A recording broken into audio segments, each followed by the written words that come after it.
الدرس الرابع quatrième leçon ci duruusul lugha al-arabiyya li ghayri naatiqiina biha.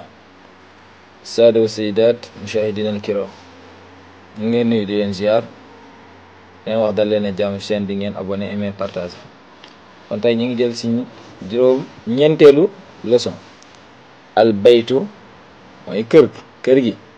kon bu ñu waxee fil bayti ci kër gi jàngoon nañ ruuful jar fii ñu gis nga fil bayti. al maktabu moom mooy bureau, alal maktabi ci kaw bureau bi. al masjidu mooy jàkk, fil masjidi mooy ci biir jàkka ji. as sariiru mooy lal, ala sariiri mooy ci kaw lal bi. dégg nañ mu ne ayna muhammad, ana muhammad. mu ne huwa moom muhammad fil ghurfati moo ngi ci néeg bi mu chambre. wa ayna yaasir, ana yaasir laaj bi lañu fan. ana yaasir. mu ne yaasin huwa moom fil hammaami moo ngi ci toilette.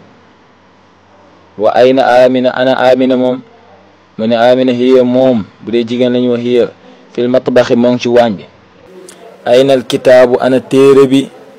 mu ne huwa téere bi de mooy moom alal maktabi mu ngi ci kaw bureau bi.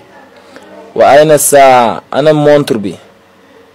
mu ne hiya montre bi de mooy saa ala sarir moo ngi ci kaw lal bi. kon photo boobu ngeen di gis mooy al matbax mooy waañ. tamarin yi nag daanaka duñ ci insister lu bëri, ay exercice la. yaa ngi gis bu njëkk mu ne ajib na nga tontu, comme téere bi dafa bëri ay tamarin dafa ñuy def si dara. anil asilatil aati, asila yi. ayna al kitaab, ana téere bi. foo gis téere bi nga wax, bu la nee al kitaab ala taawilati moo ngi ci kaw taabul bi, wala ala kursi moo ngi ci kaw chaise bi. ayna muhammad, ana muhammad. ngeen ne muhammad de fil ghurfati moo ngi ci toilette, moo ngi ci néeg bi. comme réponse bu la neexee mën nga ko joxewaat. dégg nañ wax bi kon